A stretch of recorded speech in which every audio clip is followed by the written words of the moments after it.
Hey, WatchYahNow. Court of Appeal has expressed serious concerns about the prosecution push for a murder retrial in the Vybz Kartel case, while two murder-related cases are sent back for retrial, one in 2022 and the other in 2023, are yet to get trial dates. Yes man, it's serious. No joke na see me a laugh. Hey, viewers and subscribers, welcome back to the channel. Hey, now do me a favor, leave a like on this video, subscribe to the channel if you haven't, turn on all notification bells so you can get notification when we drop fresh new content. You will be the first to get it.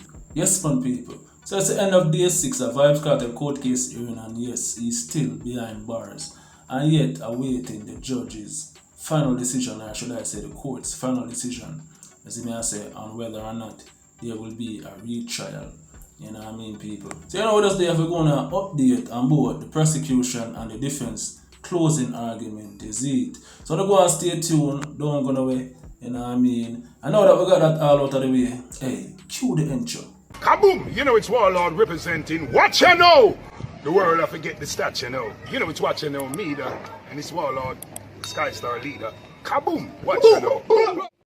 So people, Judge Marva McDonald Bishop said, "It has been bothering me. I am very concerned." She said, "It appears the prosecution was more interested in pursuing the case involving Kartel and the three co-accused who are charged with the 2011 murder of Clive Williams." The judge asked, "What is so significant about Lizard killing that is not present in the case involving former policeman Shawn Shawn, who is accused of the murder of a 14-year-old pregnant girl?" Jaja. That's why I want people. The judge said she very much concerned. You see me, I say the prosecution is obsessed in doing a retrial on this case. You see me, I say what is so different about Vybz Kartel case? You see me, I say there's a policeman that is supposed to stand a retrial or a film case should try whether it will go to retrial or thrown out as well. As me I say, is a said murder case like Vybz Kartel case. What is so significant about what make this case so special? At that the judge asked the prosecution people. As me I say, cause the judge I say, yo, what me gonna keep on pursue this, and you see me I have this a whole up how much other case. And that case was sent back in 2023 people. So you see it a whole heap of thing, a whole up right now because other Vybz Kartel case here. The judge noted that the other case involved Trevor Taft, who is awaiting retrial for the alleged beheading of his common law spouse. Acting Director of Public Prosecution Claudia Thompson told the court that the prosecution is not focused on the victim of the crime, but the circumstances of the crime. She said there's no premium being placed on the Kartel case. The senior prosecutor told the court that the state is simply ready to go ahead with the case if a retrial is ordered. She said the Crown is ready for the matter to proceed as early as September 2024, although she noted that the Supreme Court could accommodate it in early 2025. Thomas also said the witnesses are ready. Yes or no people, that was the lead prosecutor, you know what I mean, final statement. And you know the judge gave her some pushback, saying that them too focused on just the Vybz Kartel case. You get to me and say there's two other cases involving CM as much of the heinous crime as Vybz Kartel is accused of. You get to me and say that was supposed to be retrial before the Vybz Kartel case. You see me and say, and dates are not set for those as yet. But the DPP nah let go off where she let go off. She say she not focus on the the victims of the crime, but the circumstances surround the crown. You see me I say. So it's a back and forth, it's a tug of war people. So as much as all the judges are highly concerned, the prosecution I make them know say yo it needed. And a retrial needed. Vybz Kartel retrial hearing day 6, judge says bail may not be sufficient to cure rights violations. In a potential blow to the prosecution, the Court of Appeal today indicated that granting bail may not be sufficient to cure rights breaches if Vybz Kartel and his co-accused are ordered to be retried for murder. Last week, prosecutor Lorian Tugwell conceded that the men's right to a fair trial in a reasonable time has been breached and could be infringed by a retrial. However, she said there are remedies such as bail which are open to the court to address the constitutional violation. But this morning, the prestige judge, Justice Marva McDonald Bishop, said the bail suggestion may not be appropriate. She said even if the men are granted bail, their rights to a fair trial in a reasonable time would still be infringed. The judge said the issue is not about getting bail, but about getting a trial in a reasonable time. The judge's view was in favor of an argument raised by John Clark, one of the defense lawyers in the case. So viewers and subs, when you hear what go on, when you hear where the prosecution and also the judge argue about. So the judge make them know straight, it's not about getting bail, it's about getting, a trial done in a reasonable time, because as before, you hear me say, them have cases already start piling up. I say cases that is supposed to be retried also. I say and a date not set for them two cases. You get to me I say, and them two cases are from 2003 and 2002.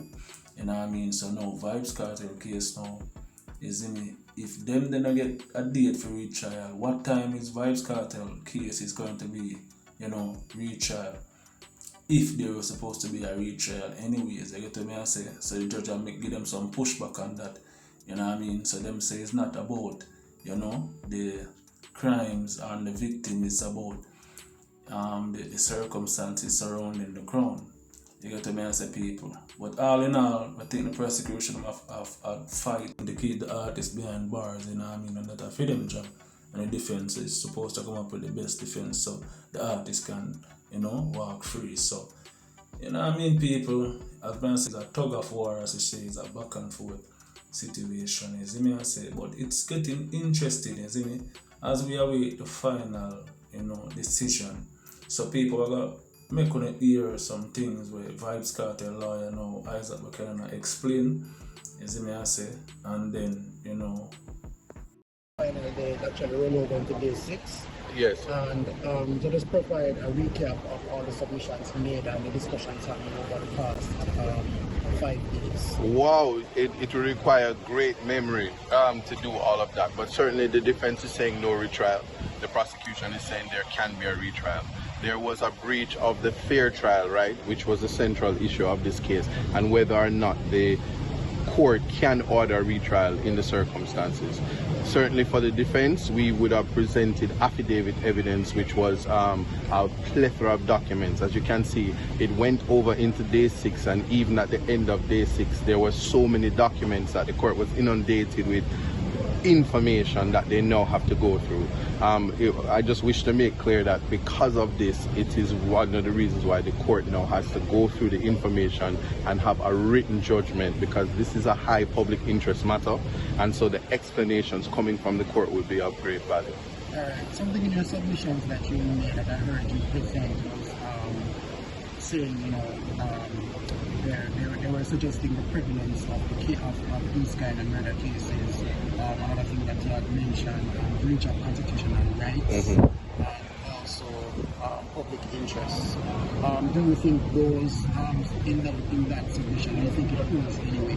Or will it affect any decision? In terms of the prevalence of the offense, the prevalent Jamaica is a high crime society. It's recognized. There is resource in terms of information that puts Jamaica as a high crime society.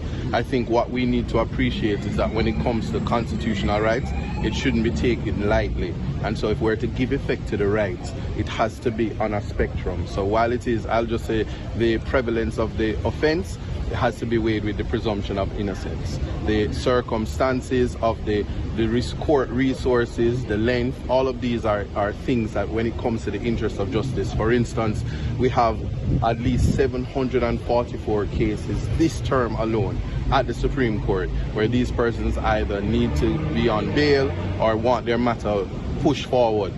if the court has to push back, those persons are going to be in a position where they'll be crying to the court about delay. We have many issues within our justice system. We're not perfect, we're a developing country, but what this case shows is that we can, from the defense bar, that's the Bar Association, the prosecution side, and the judiciary, give advice to the legislators in terms of how to put in statutory safeguards to ensure that certainly for a retrial like in England, the limit is 2 months, and we've gone beyond that. Let me get to that. Can I ask you what's the if you spoke to your client and what is feeling and the progress of the case?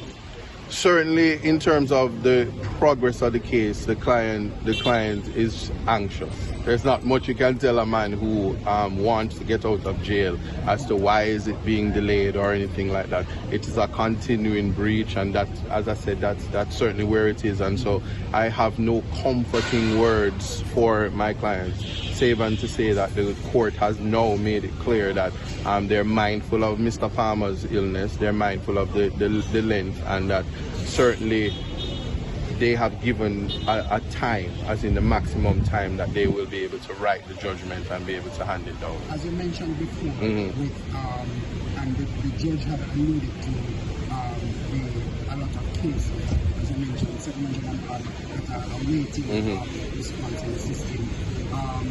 Do you think that this case can be pushed, will be pushed, that will be affected by the delays and all of that? This case? Yeah. I don't even know to respond to that. My response is always God on time. This case is finished. I from the defense bar, fresh justice is something that a concept that we ought to be looking at in terms of trying to ensure that persons who are put before the court for the very first time, that their matters don't fall into the position that the appellants are in this particular case. Yes, my people, that was the end of the show, and just like a condom right now, we're gonna wrap it up. And I mean, leave a like on this video, subscribe to the channel if you haven't. You know, leave your thoughts down below. Remember, know what you think about the case and how it's going so far. Yes, man. All of this, like, comment, share the notification bell for further updates and videos. Banging, watch it now.